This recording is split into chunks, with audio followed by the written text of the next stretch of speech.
सहनाववतु सहनौ भुनक्तु सह वीर्यं करवावहै तेजस्विनावधीतमस्तु मा विद्विषावहै। ओम शांति शांति शांति। हरि ओम। Bhagavad Gita, 13th chapter, 4th verse. ऋषिभिर बहुधा गीतम छंदोभिर विविधै पृथक Brahmasutra पदैश्चैव हेतुमद्भिर विनिश्चितैः।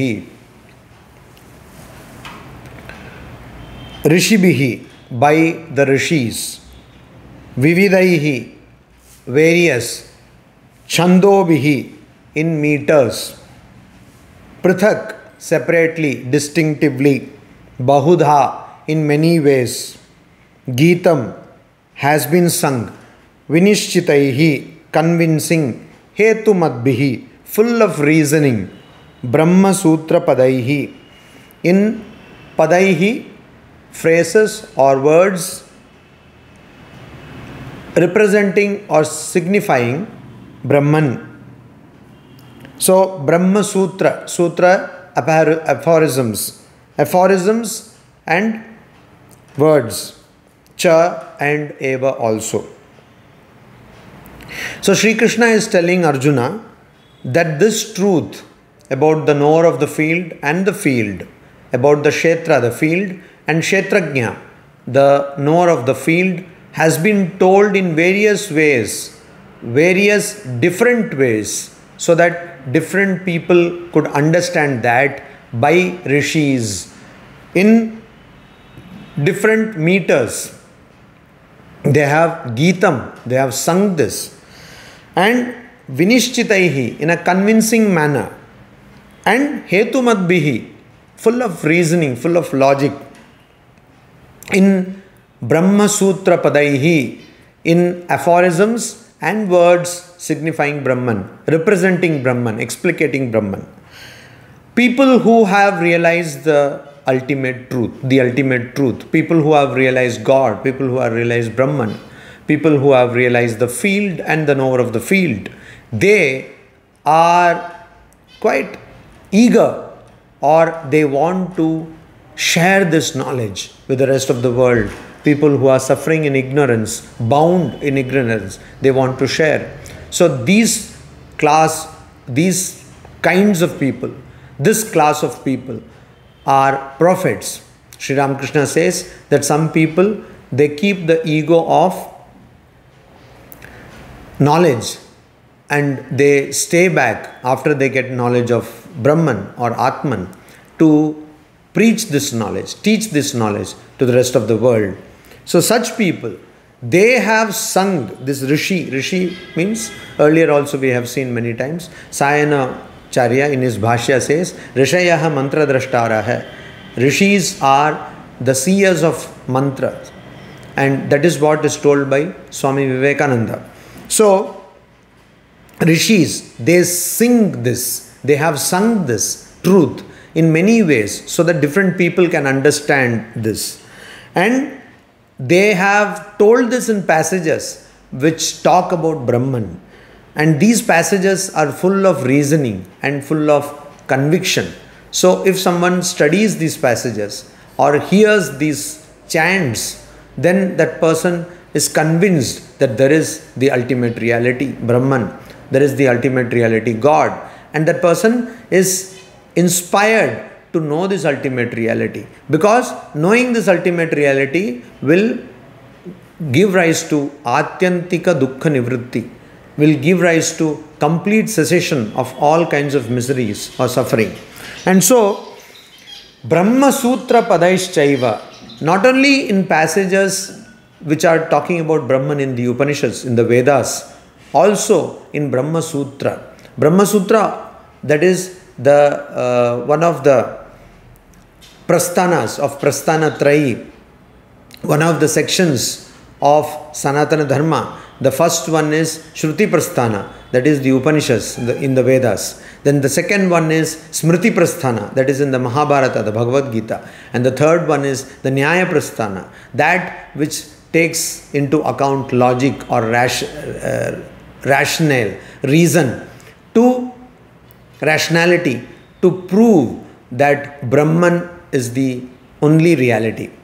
And so, full of reasoning and convincing. Why do these rishis who have seen the truth face to face, want to prove this reality? Because they are really concerned. When Bhagavan Buddha got enlightenment, for 3 days he was walking up and down the tree, the Bodhi tree, under which he got enlightenment. And then he was thinking that there is suffering and there is a way out of suffering. And this way has to be taught to the entire world. And that is how he propagated the Ashtanga Marga, the eightfold path. So, because people have seen, because these rishis have seen suffering and they have found out a way out of the suffering because of their extraordinary compassion, infinite compassion, they want to share this knowledge with the rest of the people. So, it is not something which Sri Krishna is telling for the first time, says Sri Krishna. It has been already told by so many rishis several times in the Vedas. Then he says, Mahabhutanyahankaro buddhiravyaktamevacha indriyani dashaikamcha pancha chendriya gocharaha ichhadvesha sukham dukkham sanghatas chetana dhritihi etat kshetram samasena savikaram udahritam. Mahabhutani, the great elements, ahankara, egoism, buddhi, intellect, avyaktam, the unmanifested, that is the causal, the root prakriti, cha, and evam also, dasha, 10, indriyani, senses, ekam, the one, that is the mind, cha, and pancha, indriya gocharaha, objects of the senses, cha, and ichha, desire, dvesha, hatred, sukham, pleasure, dukkham, pain, sanghata, the collective of the collective, the body, chetana, intelligence, dhritihi, fortitude, etat, this savikaram with all its modifications, kshetram, samasena, briefly, kshetram means kshetra, field, samasena, briefly, udahritam, has been described. So, what has been described here? Now here, Sri Krishna is telling what exactly constitutes the kshetra. What is there? What comprises kshetra or the body? So he says, the great elements, Pancha Mahabhuta. Pancha Mahabhuta, we saw Agni, Akasha, Vayu, Agni, Apah and Prithvi. Akasha, space, Agni, fire, Apah, water, Vayu, air, and Prithvi, earth. So these 5 great elements. Then egoism, ahankara, the sense of ego, intellect, buddhi, and also the unmanifested. The unmanifested means that which is the prakriti, which is the beginning of the ignorance, Then the 10 senses, and the one mind. Then 5 objects of the senses, indriya vishaya. Then desire, then hatred, pleasure, pain, and the aggregate of all this, that is the body, intelligence and fortitude. All these, chetana means consciousness, and fortitude, all these, and with their modifications, is what is called the kshetra. So aggregate is sanghata. Sanghata means aggregate, the sum total, the conglomerate of all these is called the body. So here there are different philosophical schools which have been put here. So the Sankhya school of Kapila speaks of 24 principles. Then there are great elements. Then there is Vaisheshika school which talks about desire and other qualities to be the inherent attributes of Atman. So, different types of definitions are there of the Kshetra, of the field. And these definitions are all put here. So, whatever definition may be of the field, the goal is to know the field. The goal is to know the field. So, the Kshetra with all its modifications is what is the body. That is the body.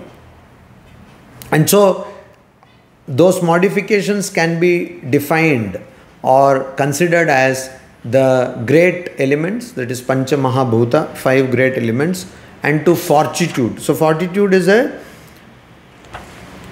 quality of the mind, but that also can be considered a quality of the Kshetra or the body. Now, here Sri Krishna now talks about what are the qualities which are necessary to understand the Kshetra, to get the knowledge of Kshetra. What are the qualities which are necessary? So he goes on in a series of qualities. He tells all these qualities which are necessary to understand the Kshetra. Om Shanti Shanti Shanti Hari Om Tat Sat Shri Ramakrishna Arpanamastu.